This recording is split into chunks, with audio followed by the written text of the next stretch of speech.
आपल्या भारताचे आजचे पंतप्रधान नरेंद्र मोदी यांनी सत्तास्थानांच्या प्रमुख पदावरती राहण्याचा आज विक्रम केलेला आहे। 7 ऑक्टोबर 2001 रोजी त्यांनी गुजरातच्या मुख्यमंत्री पदाची शपथ घेतली होती। या पदावरती विराजमान होण्याचा दिवस बहुधा शुभ दिवस म्हणूनच पदरूढ होण्याचं त्यांनी ठरवलं असावं, कारण त्या दिवसापासून आजपर्यंत मुख्यमंत्री ते पंतप्रधान असा आलेख चढता राहिला आहे। राज्याच्या मुख्यमंत्री पदापासून देशाच्या पंतप्रधान पदापर्यंत हा राजकीय प्रवास त्यांनी अविरतपणे पूर्ण केला आहे।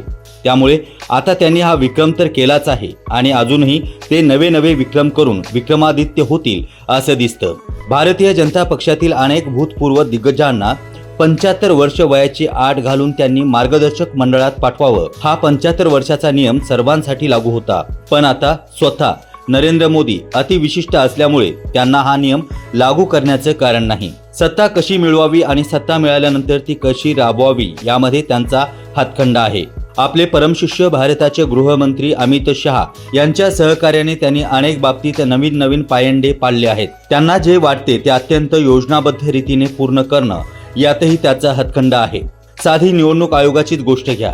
निवडणूक आयोग आपला निष्ठावंत असावा असे प्रत्येक सत्ताधाऱ्याला वाटते, पण हे काम भारताच्या इतिहासातील अनेक पंतप्रधानांना जमलं नाही। ते काम अलगदपणे मोदी साहेबांनी करून दाखवलं। पंतप्रधान आणि विरोधी पक्षनेता यांच्यासह तिसरी व्यक्ती म्हणजे सर्वोच्च न्यायालयाचे प्रधान न्यायमूर्ती असतात। खरे म्हणजे ते पद अधिक महत्त्वाचं होतं। तिथे मोदीजींनी सरळ भारताच्या सर्वोच्च न्यायालयाच्या सर्वोच्च व्यक्तीला खड्यासारखं बाजूला केलं आणि आपल्या मंत्रिमंडळातील एक मंत्री निवडून त्याला सदस्य केलं। अशा प्रकारे त्यांना ज्याला कुणाला निवडणूक आयुक्त बनवायचा असेल त्याचा मार्ग मोकळा झाला आणि विरोधी पक्षनेत्याला आदळआपट करण्याशिवाय दुसरं कुठलंही कार्य शिल्लक उरलं नाही। त्यानंतर मतदार याद्यांमध्ये सुधारणा करण्याचा कार्यक्रम हाती घेण्यात आला होता। त्यावेळी हीच मास्टर्स व्हाईस निवडणूक आयुक्त यांनी असे काही नियम तयार केले आहे की या नियमांच्या जंजाळात अनेकांचे हात पळून निघाले।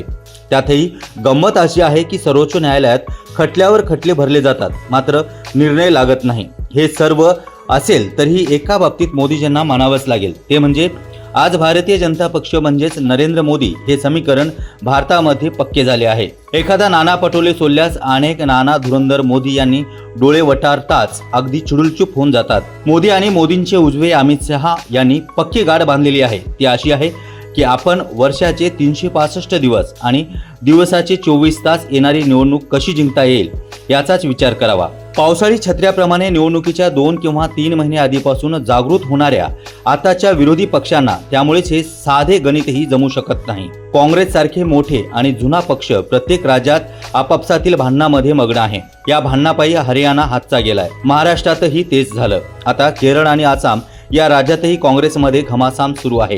केरळमध्ये भाजपानं खिच्चर मतदारांसंघामध्ये फूट पाडली आहे। मुसलमान आणि ख्रिश्चन केरळमध्ये लोकसंख्येमध्ये 45% आहेत।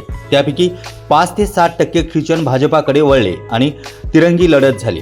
तर भारतीय जनता पक्षाला केरळमध्ये बऱ्यापैकी जागा मिळू शकतात आणि तशीच परिस्थिती पश्चिम बंगालमध्ये देखील आहे। या राज्यातही भारतीय जनता पक्ष आणि ममता दीदी या दोघांमध्ये 8 ते 9% मतांचा फरक आहे। अशा वेळी मतदार यादीतील 5 ते 6% मतं बाद झाली तर ममताबाईंना पराभव पत्करावा लागू शकतो।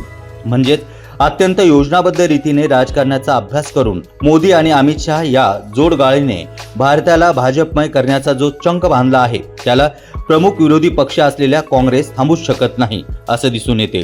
पंतप्रधानांच्या या डावपेचामुळे त्यांचे विरोधक हतबल झालेले दिसतात, कारण जगात सर्वत्र युद्धाचं वातावरण आहे। सगळी वृत्तपत्रे युद्धमय झाली आहेत। अशा स्थितीत मोदीजींचा निवडणूक अजेंडा बेधडकपणे सुरू आहे।